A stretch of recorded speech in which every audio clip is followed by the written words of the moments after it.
vous est-il dans l'affliction? Quelqu'un parmi vous est-il dans l'affliction? Est-ce que tu connais quelqu'un qui souffre actuellement? Tu connais? On dit quoi? Qu'est-ce qu'il faut faire? Qu'il prie. Qu'il quoi? Qu'il prie. Ah, on t'a donné une recommandation, non? Tu ne vas pas suivre ça. Mais tu veux dire au Seigneur, pourquoi moi? Dis à ton voisin, pourquoi pas toi?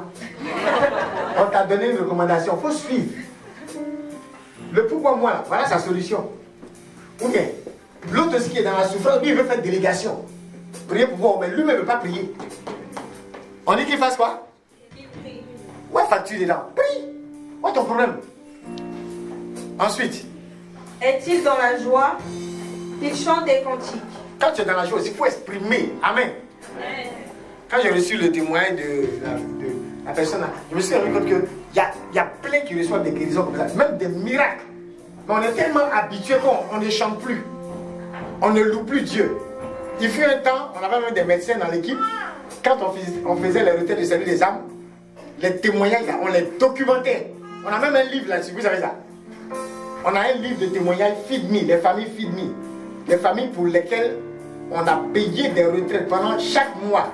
Payer des retraites gratuites pour eux. On fait une retraite salut des âmes spéciale. Une retraite qui n'a pas payé, hein, il vient, et puis il est délivré, et puis il est guéri. Parfois, mais il n'est même pas catholique. Le Seigneur fait son boulot. On a documenté certains témoignages. Mais c'est devenu pour nous comme une habitude. Dis à ton voisin, ne t'habitue pas trop.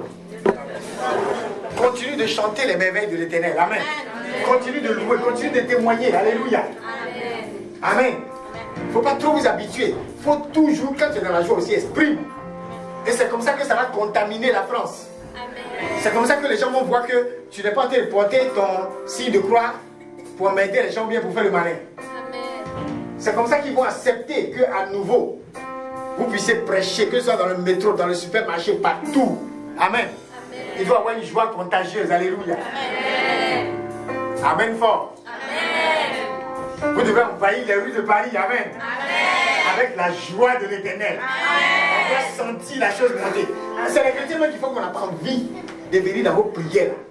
Vous même quand on vous regarde, on se dit, si c'est pour prendre une telle atmosphère, attends, il est resté chez moi. Un gars, il finit de taper 2-3 bières, il prend quelques liqueurs, ses yeux tournent et il est dans une extase. Il est dans une certaine joie. C'est pour quelques heures. Mais il ne se sent plus. Toi, tu viens avec quelque chose de supérieur à tout ça.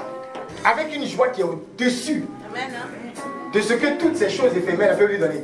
Mais toi-même, on ne sent pas ça sur toi. Tu es là, Seigneur, moi, mais c'est pas. Ton visage même en train de dire que tu n'es pas content de Dieu. Ton visage même dit que, tu es serré. Ton patron te voit, il a l'impression d'avoir affaire à quelqu'un qui est toujours serré, toujours coincé. Non. Vos patrons, à un moment donné, doivent réaliser que c'est vous décidez avec votre Dieu. L'Esprit de Dieu est nous. Nous avons décidé. C'est pas comme ça que les apôtres parlaient. Le Saint-Esprit et nous avons décidé. On a collaboré sur tel aspect. Amen. D'autres en entreprise, leur façon même de trembler. Comme j'ai dit la dernière fois, il t'a jeté un petit caillou là. De toute façon, tu as tremblé là. Il est de diable même en confiance. Et il t'envoie quoi? Une brique. Parce qu'il sait comment tu vas réagir. Amen. Et on dit quoi? Celui qui est quoi? Quelqu'un parmi vous est-il malade? Quelqu'un parmi vous est-il malade? Qu'il appelle les prêtres de l'église. Hein? Et que ceux qui prient sur lui, en loignant d'huile au nom du Seigneur. Ah, vous avez vu, il a fait d'huile là, non? On est dessus maintenant. En faisant quoi? En loignant d'huile au nom du Seigneur. Et la prière de la foi. La prière de la foi sauvera le malade. Sauvera le malade. Et je vous ai dit la dernière fois qu'on allait reprendre ce verset. Mais le malade ici, on va voir le thème véritable qui est utilisé à l'origine. Ça veut dire quoi? Et le mot patient, malade, ça veut dire quoi? Et au fond, le verset, on dit si quelqu'un est malade, il doit faire quoi?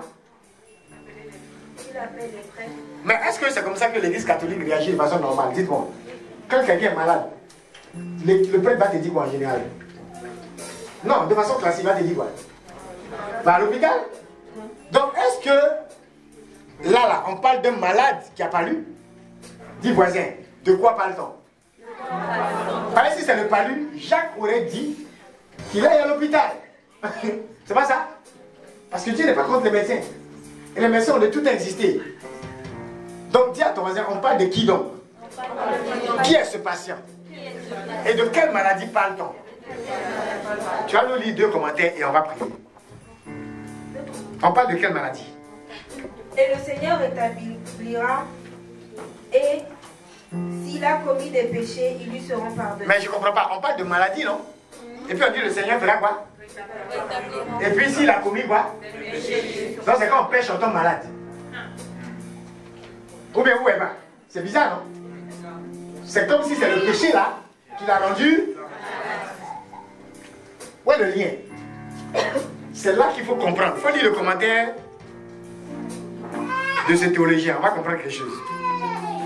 Que conseiller à celui qui a envie d'en finir, dont la maladie s'appelle quoi? Le désespoir. On dit le thème qu'emploie Jacques. Tu peux lire? Le thème qu'emploie Jacques, asthénia. Dis à ton voisin asthénia.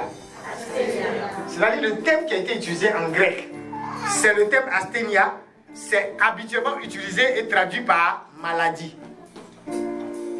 Tu comprends ça? Maintenant, asthénia, ça veut dire quoi? Et comme, ça veut dire quoi? En français, quand vous regardez Google, qu'est-ce que ça donne? Mais quel genre de fatigue? Grande fatigue. Et comment?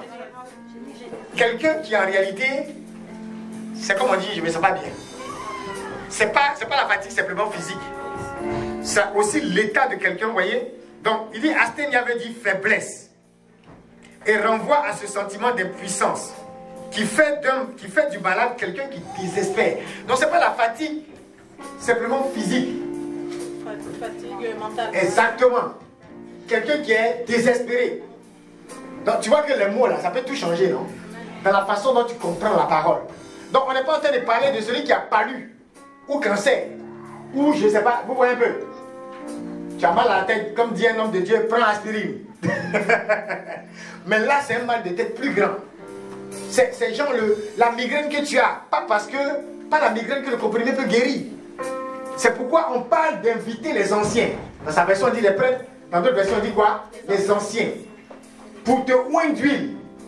Et on dit la prière du malade sauvera le patient.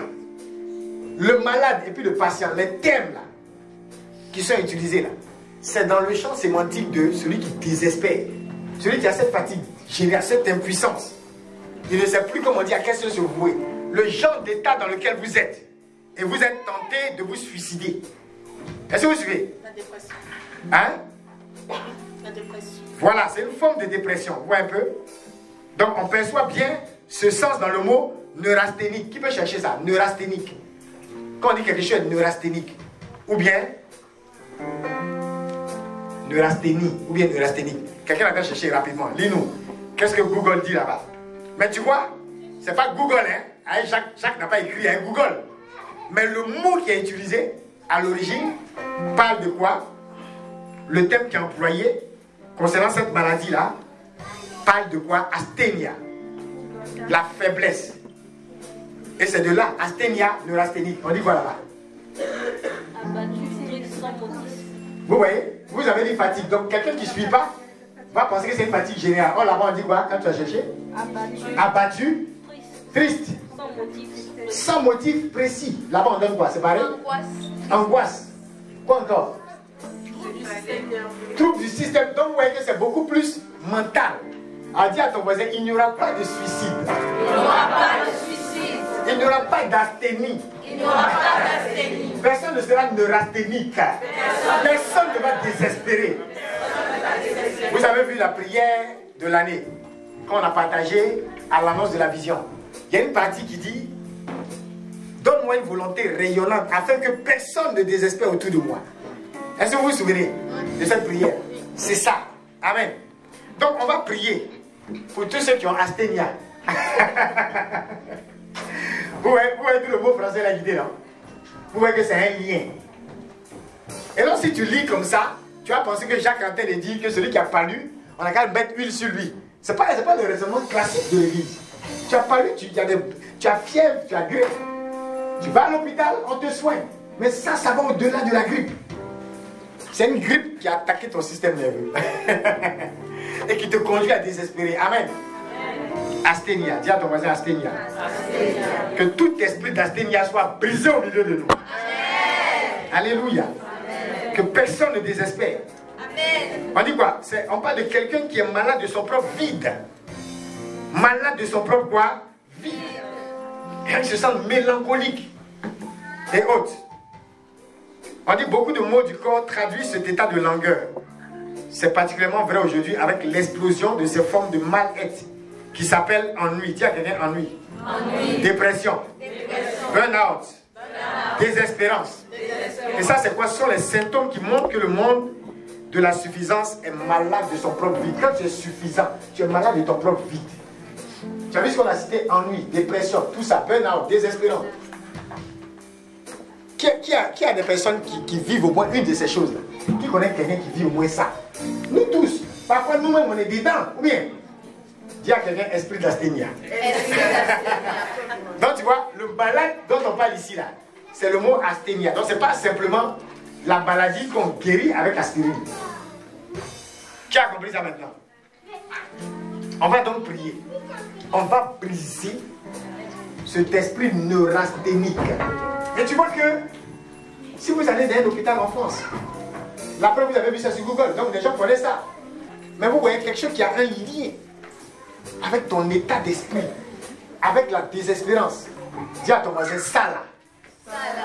On traite ça avec l'onction. Alléluia. On ne met pas l'onction de côté. C'est pourquoi il y a le signe de l'huile. Vous voyez, l'huile est impliquée. Ce n'est pas juste la maladie physique. Donc on parle des anciens qui vont venir, qui vont prier et qui vont te poindre avec l'huile. Aujourd'hui, par exemple, à la messe, la plupart des prêtres ont parlé du sacrement des malades. Voilà. Hein? Donc, l'appel est encore relancé. Et moi, où j'ai fait la messe, le prêtre a même cité aussi les cas de dépression.